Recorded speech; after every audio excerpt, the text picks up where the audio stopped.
Okay, I'm having to hold the phone and do this. Also, ignore the mess.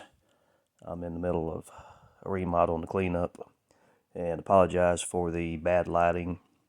We've got a lot of glare because I have the overhead light on here, but this was just a real quick one-off. Had a couple people asking me about what we're going to be doing in the new 629 video.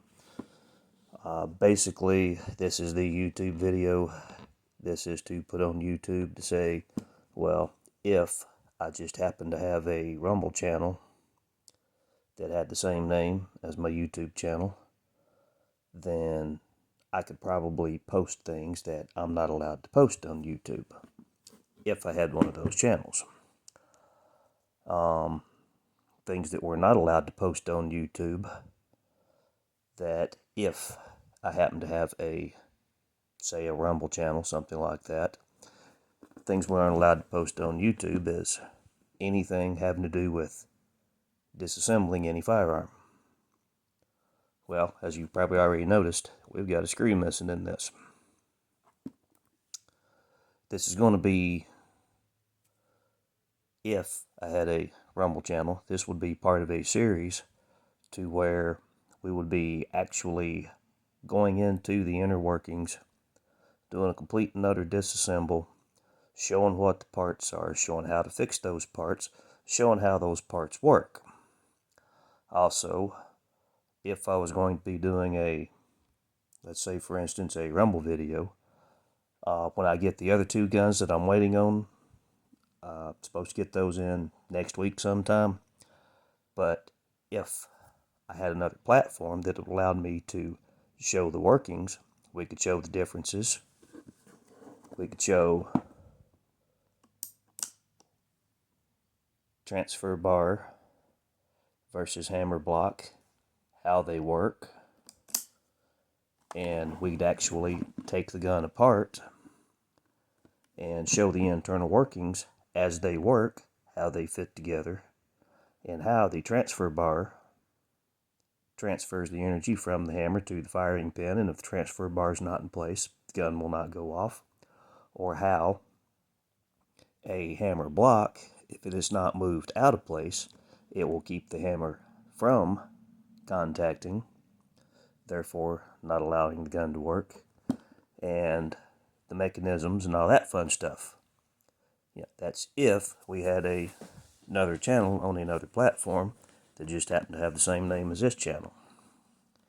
So basically, what has happened to this, which I cannot take apart to show you, this was my friend's daddy's gun. He recently passed away. My friend had brought me this gun a while back. It's been about a year now.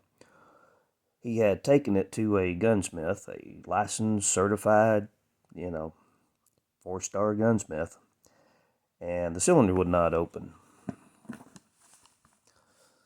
I can open the cylinder if I'm very gentle, but this screw, which holds the side plate on, the front side plate screw, which I can't show you because I'm not allowed to take the gun apart, that's actually what holds the cylinder from sliding out the front when you open the cylinder. So anyway, get my head out from behind the camera here. I'll try to focus. Again, you can't really see it in this lighting, but when I do a video on this on another platform, this will be done from the bench.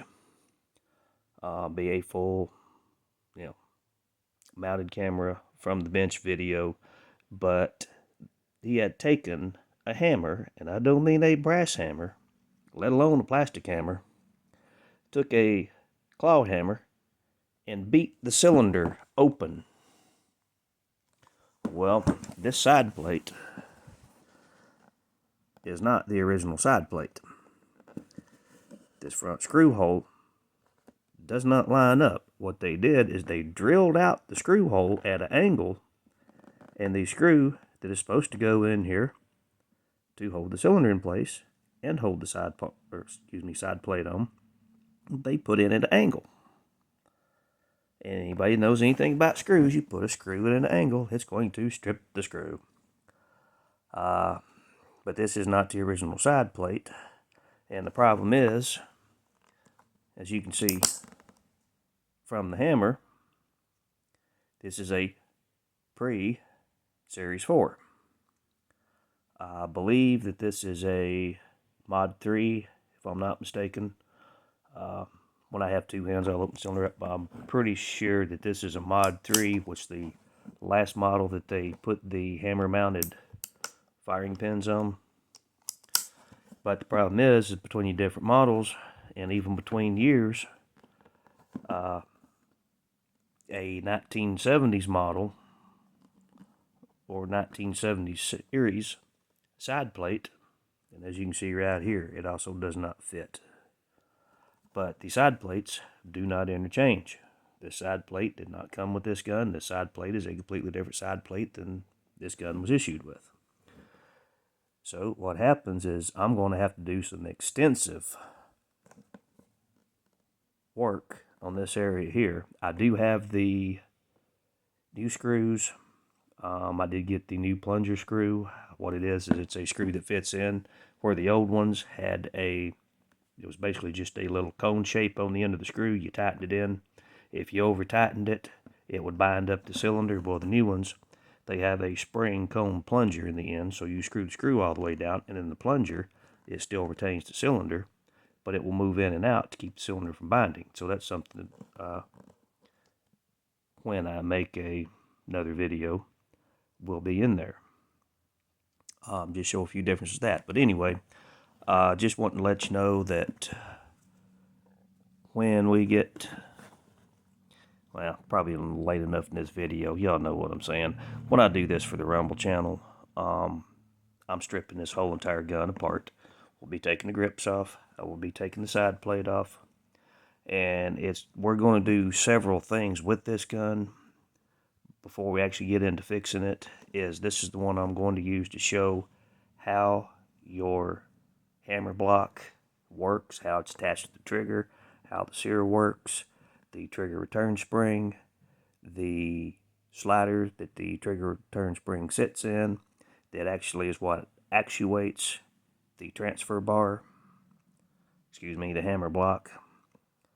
It's basically the same thing as a transfer bar in the Ruger, but it's just bass backwards.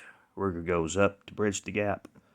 This comes down to unfill the gap. But we will be doing a full breakdown, a full and complete disassembly, every spring, part, pin, and everything out of this.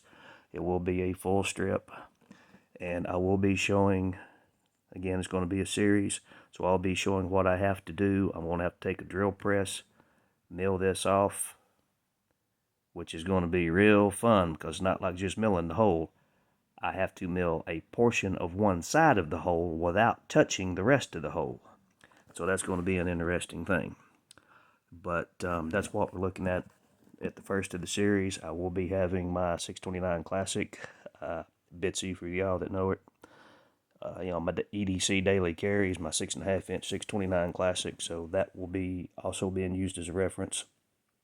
We'll have the Rugers out. Again, I'm just waiting on 2 more guns to come in this week. First of next week sometime, something like that. As soon as we get those, I will be doing the full video, but this was just a little quick short video for the YouTube channel showing everything that I can't show on the YouTube channel. So that's where we're at. And we will be doing some work to the cylinder, again, where, geniuses took a claw hammer to it. Again, the camera work will be a whole lot better in the next one. Again, this was just a real quick one so I could get this up and show what's coming. I am going to be doing something about the grips in the future. The Bachmeyers, as far as a hunting gun, shooting gun, target gun, these are fine, but I am going to be putting a presentation set. I'm going to be building a presentation set of grips to go on this, but that will be just a little bit down the road. He likes the Bachmeyers.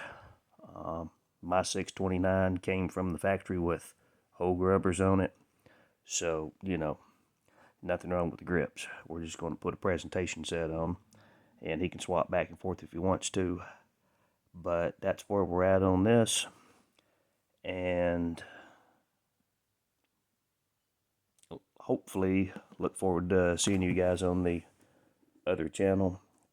And again, we will be doing extensive work on this, and it will be a full strip down to the very last pin in this thing. So that's what we've got to look forward to. Okay, see you, bye.